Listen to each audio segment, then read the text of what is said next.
So I promised to show you some numbers in terms of how many alerts we got. For Cherry Hand, we actually got about 4 million alerts for 4 hours.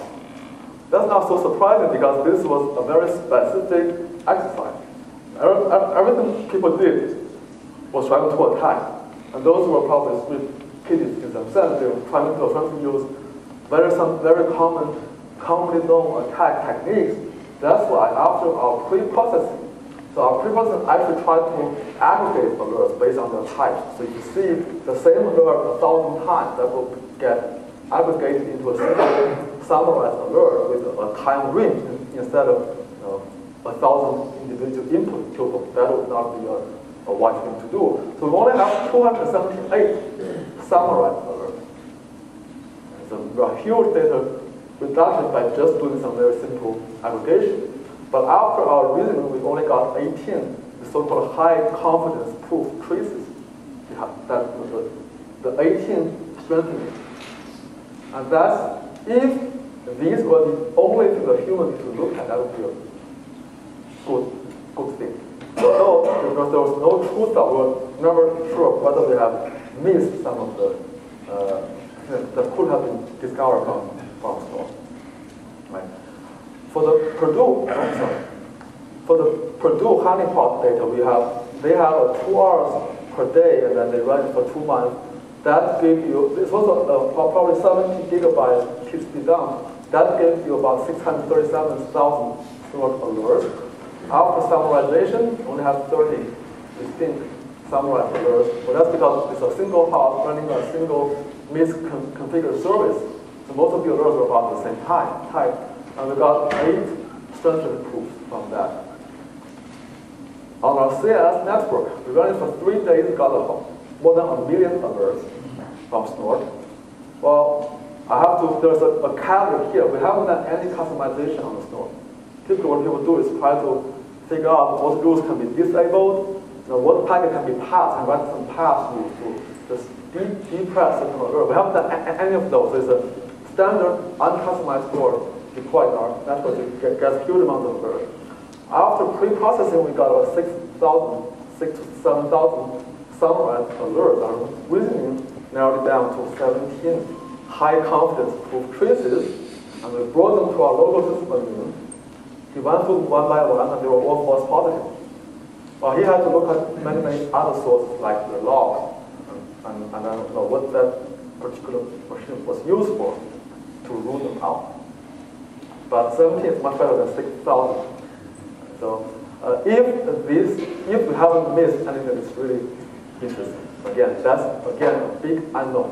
We haven't really seen, we haven't been reported that there was true attack in those 3 days, but you never know. And there's no ground truth in security. That's a very big problem. So these are some observations that we got from running this experiment. Sorry. Let's see. Just a quick question. Yeah. Your display's cutting off the number of high confidence proofs. What's the number there? What's the what? What's the value for the display? On the screen, it's cutting off the number. Right. So we see how many? These are the number of strengthened proof trees. You can't see it. You can't see sorry, because it was cut off. Okay, let me decrease that. Okay, because I have to switch into this. Let's see. I probably could have done some tricks. See that? Okay. So we have 18, 17. Yeah, that's very important. So thank you for pointing that out. Yeah. So these were the reduction in surface rate that we have gone so far. Yes. So for the can you verify whether all 8 are true? All the 8 high confidence proofs were not the honeypot IP. There were some other machines that were doing something on this honeypot. So there was no way for us to verify that. And so it's good to know that the honeypot was not compromised. Okay. Anyway, let me go back to slides. So, what, as I said, this is not really a big deal to show here, but I would just like to just to show you from this experience, we believe this type of empirical study can help us to understand what type of reasoning method can be useful, because we don't want to start with a model in theory and only later to find no way to build our theoretical model from the realistic data. We want to be able to ground the footing in the ground very firmly. We want to be able to make sure our model can work to begin with existing data or resources. But then that's not only the goal. The goal is to eventually want to find a theoretical formulation for the empirical development model. So currently we are looking at a number of directions to see how we can explain what we do here, this strengthening. Well, we are looking at modal logic, because what we are doing here is like modal logic. You have this powerful likely uncertainty, which is sometimes mode in the logical rule. And can we use standard modal logic theory to explain what we are doing here in terms of reasoning?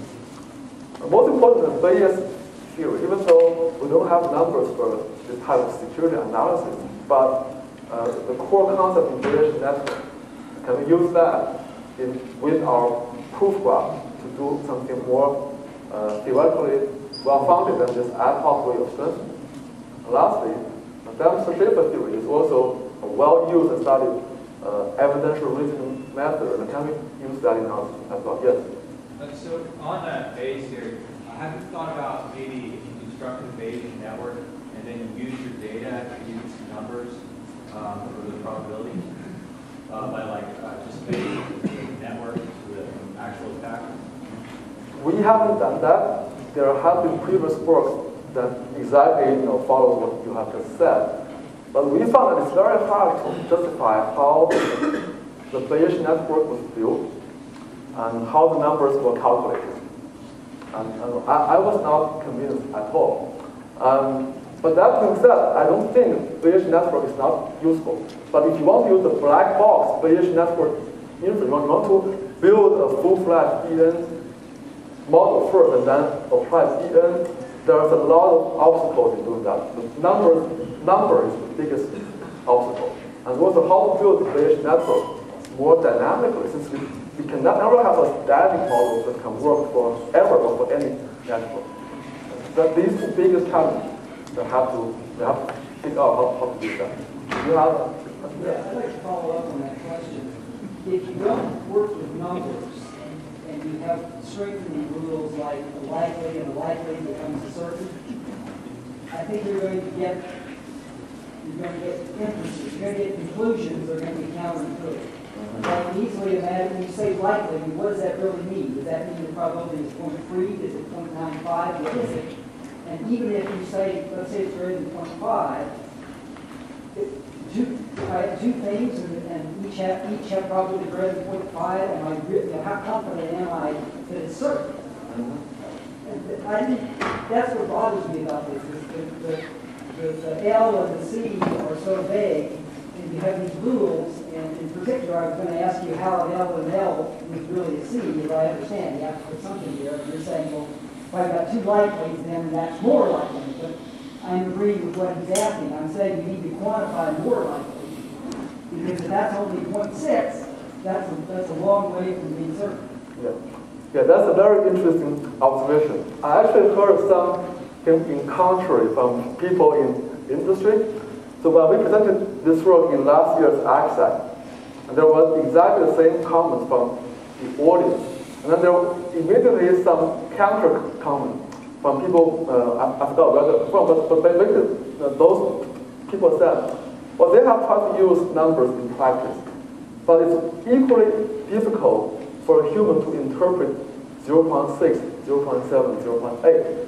Well, still 60%, well, what do?